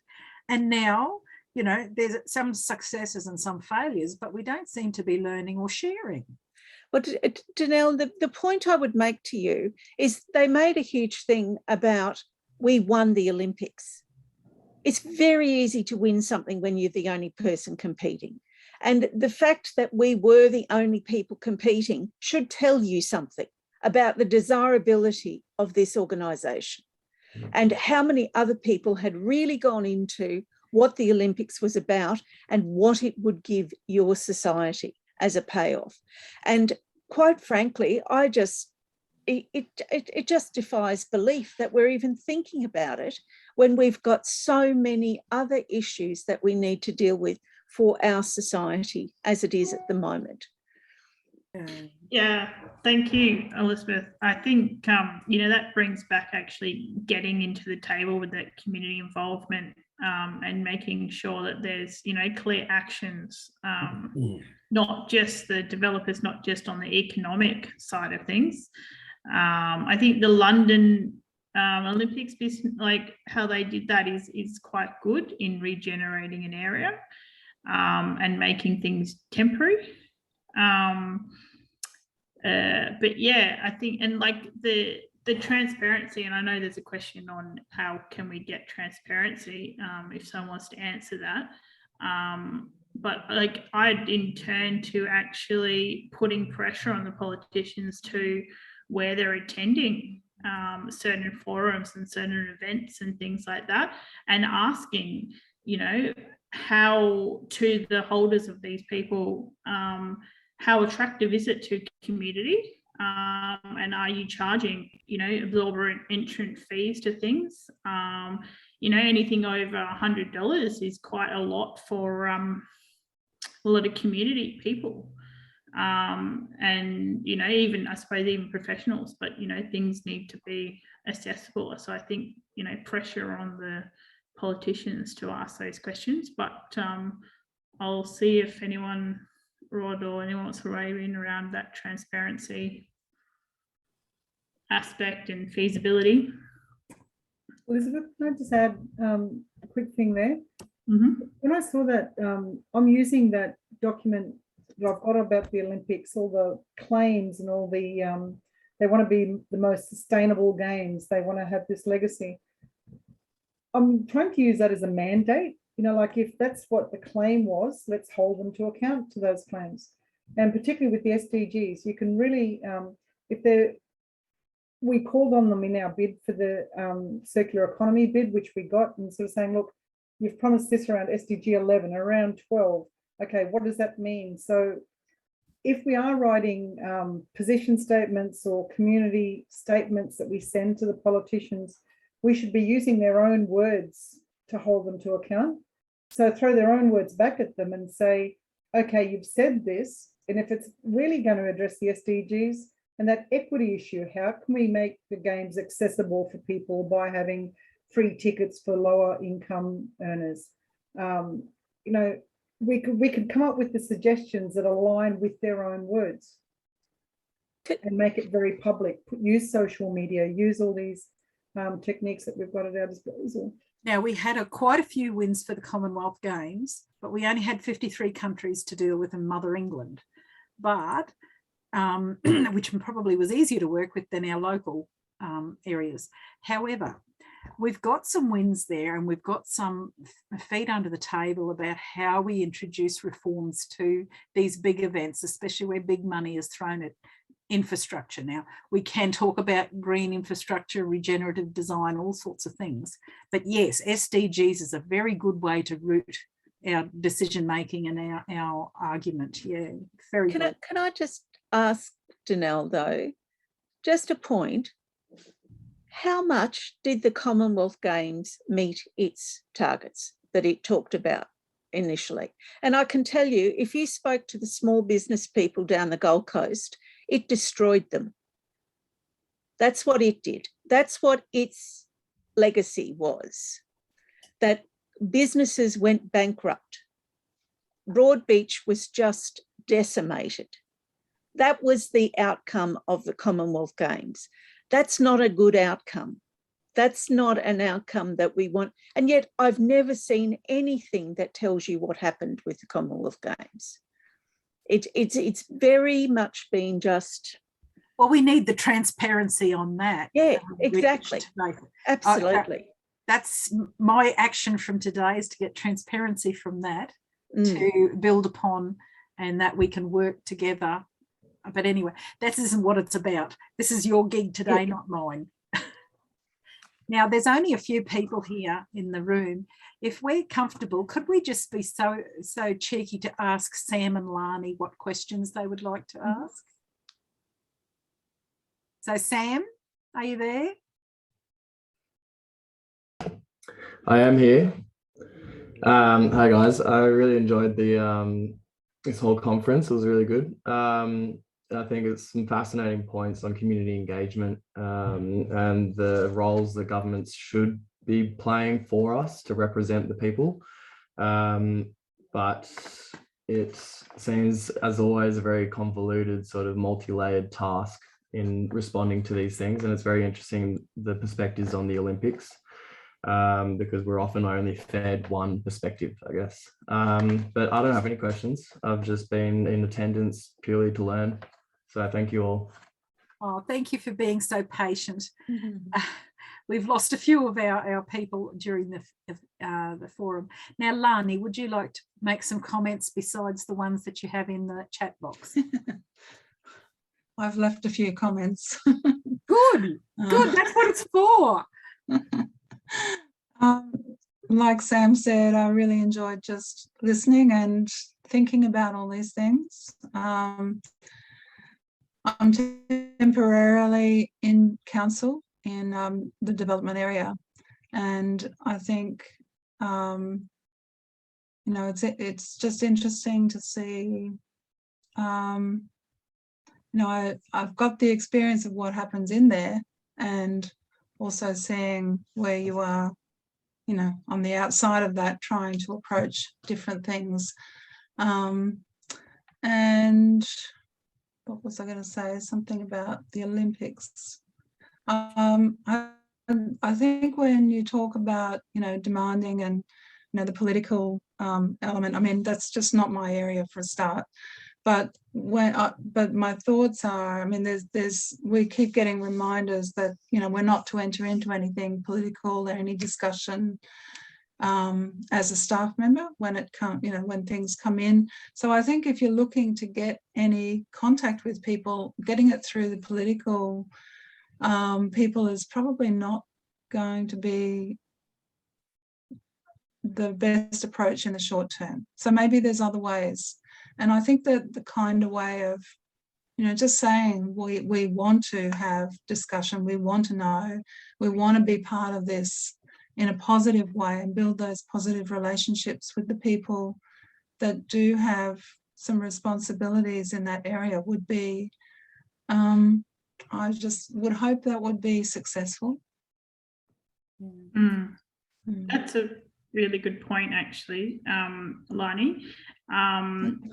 And it brings also, like, you're accountable to the politicians. You're bringing accountable to politicians.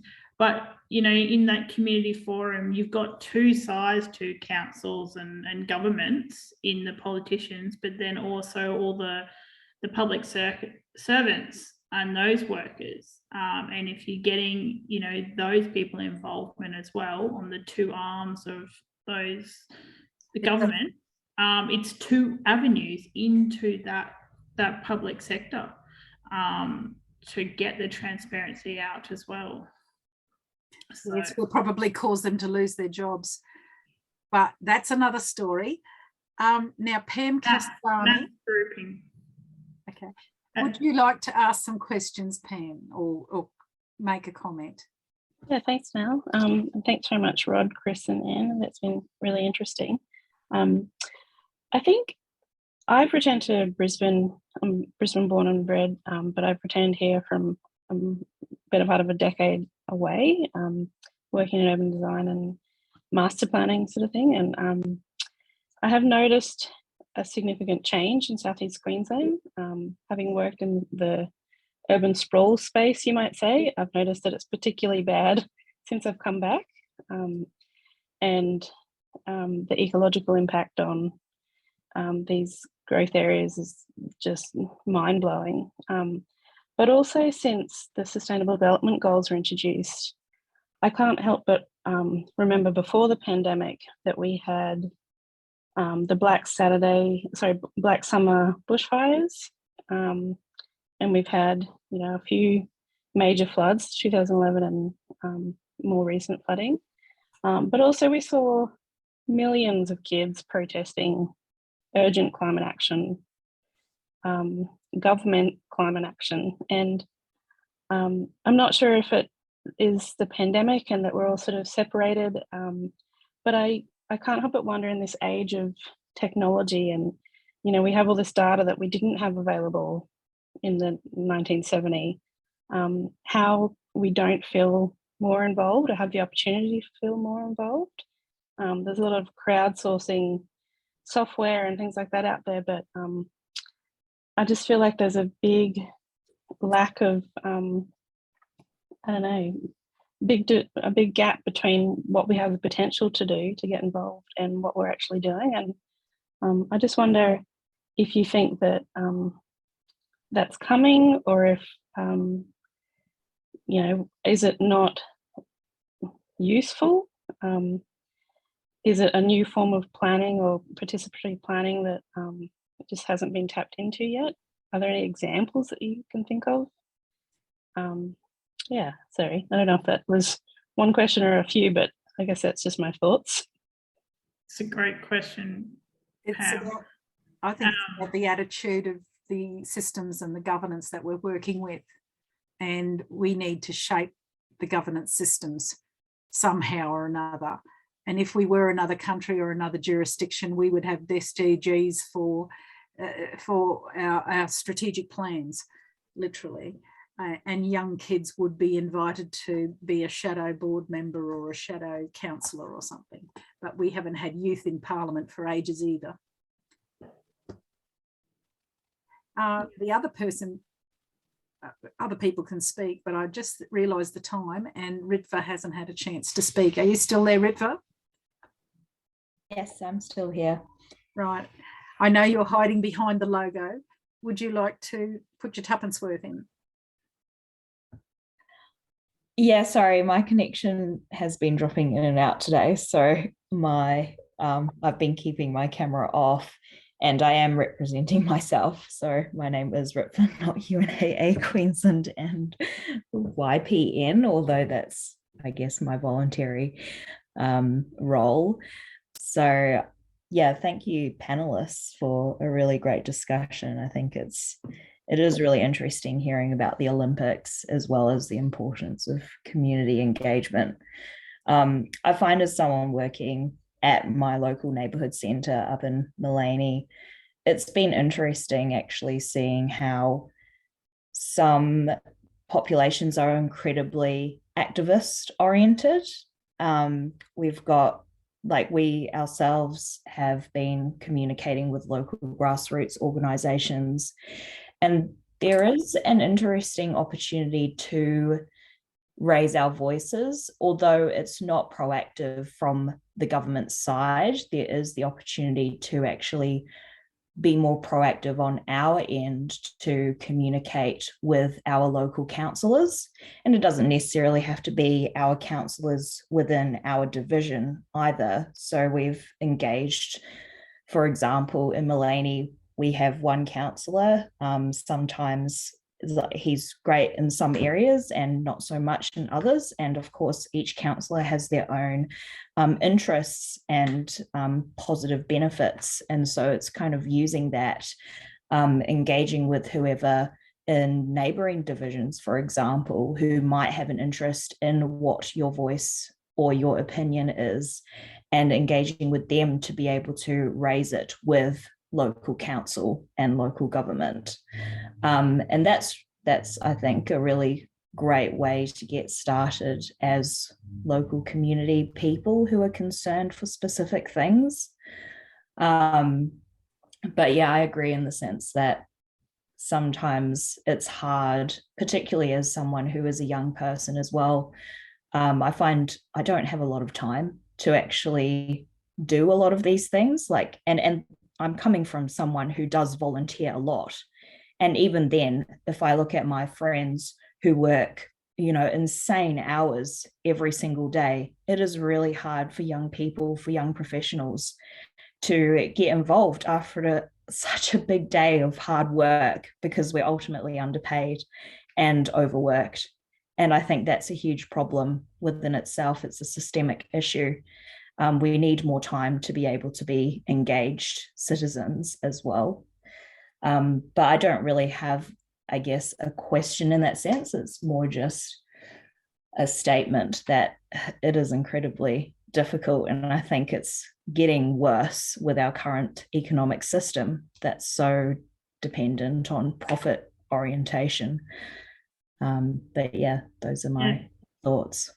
Thanks, Ritva, for that. And it is quite difficult for like young and youth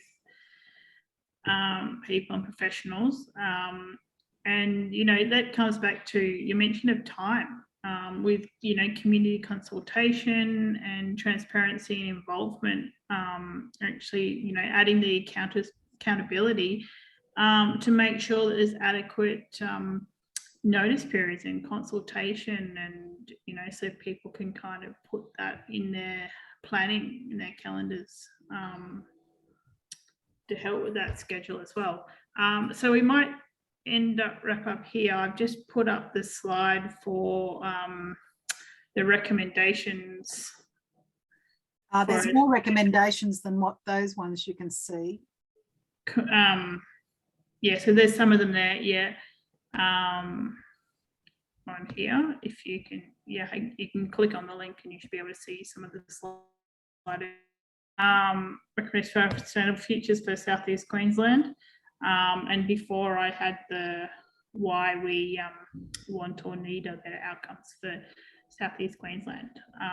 So I think that's been good coverage around some urban ecology and environment, between discussing some of our sensitive regions from koalas and green spaces and the green belts, and those water ecosystems as well.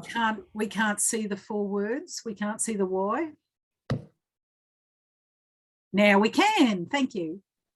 4 words of the word mapping. yeah, so some of those things, what we covered, I think is already in our word map with koalas and restoration and green spaces and the care of the land and population as well. And, you know, touching on what Pamela said around, you know, the changes in Brisbane. Like her, I've been away from Brisbane for 15 years. And there's tremendous development in changing urban sprawl and cutting into greenbelt and things as well, for that change as well. So that's all going to have a massive cumulative impact between what we're doing for property development and road infrastructure and, you know, planning for Olympics as well. So I think that's been a good summary on that. Is there any final notes from our panelists, Rod, Orphan Enrico, or Chris Walker, before we close this out? Nothing more from me. Great, thank you very much. And Danelle? Oh, right. I need to say thank you for persevering. We've had wonderful, rich discussion. It hasn't been superficial at all. It's been absolutely marvellous and action oriented, and we can use a lot of this in our We the People's Declaration, but then that's got to have follow up as well. So this project doesn't finish in July. I think it has a life after that. And thank you so much. I'm so apologetic that you didn't have a greater audience, but that's the reason why we record these things. So thank you for your patience. No virtual pub, because the virtual pub was continued on in our discussions. So thank you for your time and giving up your Sunday afternoon. You're real gems. And thank you, Rod, for stepping up at the last minute or when Ian Lowe couldn't make it. So, but it's been absolute delight to have you all. So thank you very much, and thank you, team. Thank you. Thank you. I owe you all lunch. Maybe we need a draft output that we can send to all the politicians before the upcoming elections. Oh, the federal or the state? Federal. That's next Saturday. No, I know. Maybe we can send them the recording. Okay, we can do that too. Our local members, at least. Our local. Yeah, that's a good idea. Yeah. Following on the action plan that Rod said. You're working the plan, and love it. I think nice to meet everyone. Thank you. We really needed to hear it, and I do appreciate the journey we've been on today. Okay, good night. Bye. Night, all. Night, thank you very much. Thank you.